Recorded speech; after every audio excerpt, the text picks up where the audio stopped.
हमारा आज का जो टॉपिक है उसके ऊपर बात करना तकरीबन गुनाह समझा जाता है। अगर आप उसके ऊपर बात करें तो आपको डिफरेंट लेबल्स दे दिए जाते हैं, क्योंकि एक बहुत बड़ी इंडस्ट्री है जो सिर्फ इसके ऊपर रिलाई कर रही है। लोगों ने बहुत हैवीली इसके अंदर इन्वेस्ट किया हुआ। मैं बात कर रहा हूँ सोशल मीडिया पर और वैसे आमतौर पर सेलिब्रिटीज जो अपना जिस्म बढ़ा चढ़ा कर दिखा रहे हैं। सोशल मीडिया को खवातीन ने मैदान जंग बना रखा है।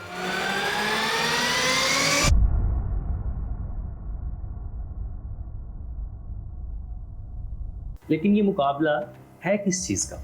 ये रेस है अपने जिस्म की नुमाइश की, कि कौन ज़्यादा टाइटर कपड़े पहनती है और कौन ज़्यादा नंगी होकर रील्स बनाकर दुनिया को दिखाती है। हर सेलिब्रिटी और हर इन्फ्लुएंसर बाउंड्रीज को फर्दर पुश करते हुए नजर आती है कि मैं पहले से ज़्यादा नंगी होकर दिखाऊं। ऐसा क्या है जो इस ट्रेंड को ड्राइव कर रहा है? क्या ये वाकई फ्रीडम और सेल्फ एक्सप्रेशन है? ये मामला कुछ और है। इसका जवाब बहुत सादा और स्ट्रेट फॉरवर्ड है। जैसे मैंने पहले कहा, it's all about money. Social media platforms have strict rules against misinformation, harmful content, and hate speech. So why there are not similar rules about the portrayal of body parts that are the privilege of behind the doors? क्यों hateful चीज़ों को पढ़ना आपके जहन को, आपके दिमाग को अफेक्ट कर सकता है, but overly sexual things cannot affect you? The harsh reality is the capitalism has found a way to exploit women's body. औरत का जिस्म बिकता है।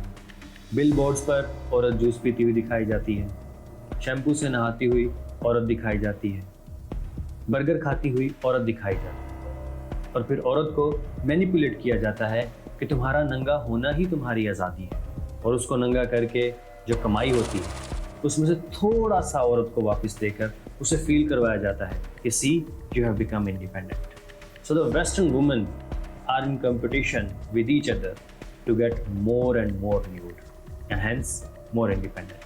हमारी ईस्टर्न वुमन का जहाँ तक ताल्लुक है तो वो मज़हब और अपनी सकाफत को पाबंदी और महरूमी की नज़र से देखती है, और वेस्ट को आज़ादी की नज़र से देखती है। तो जब उसे अपना कल्चर महरूम करता लगेगा तो ऑटोमेटिकली वो आज़ादी को चूज़ करेगी। Hence our Eastern women try to copy West and get nude as much as they think will liberate them.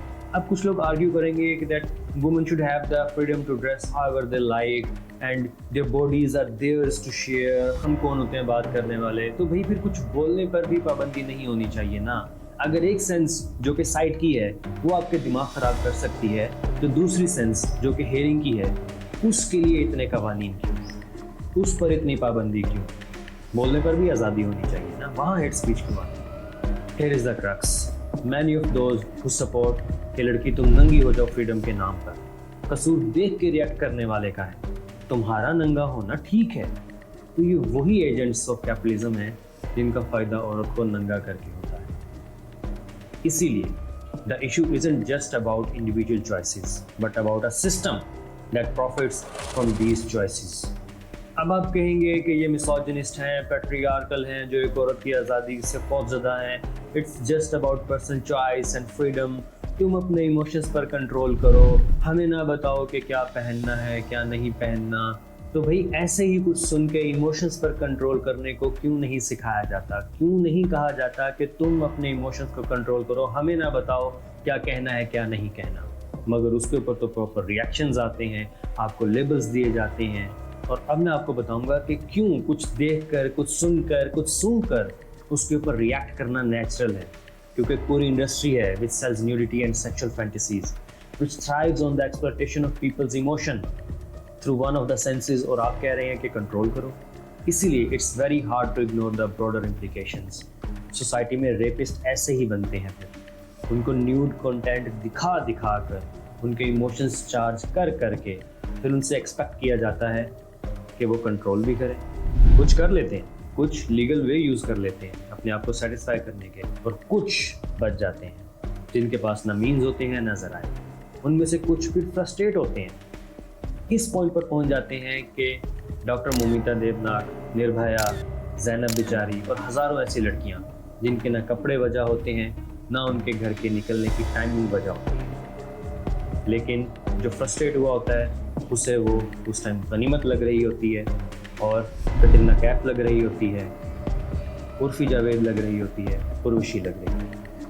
बड़े अफसोस के साथ कहना पड़ रहा है कि the moment we are recording this video, the moment you are watching this video, a woman somewhere in the world is being raped. हर घंटे इंडिया के अंदर 51 वुमेन आर बीइंग रेप्ड। हर 2 घंटे में पाकिस्तान में एक खातून रेप हो रही है। इवन दो पैट्रियार्की, मिसोजिनी या systematic issues contribute significantly to rape, the role of social media influencers and celebrities खास तौर पर can not be ignored. They share part of the blame for perpetuating a culture of objectification and exploitation. मैं समझ सकता हूँ कि this might be uncomfortable or even controversial for some, especially those who identify as feminists or supporters of the women's freedom. But it's important to recognize the complexities involved.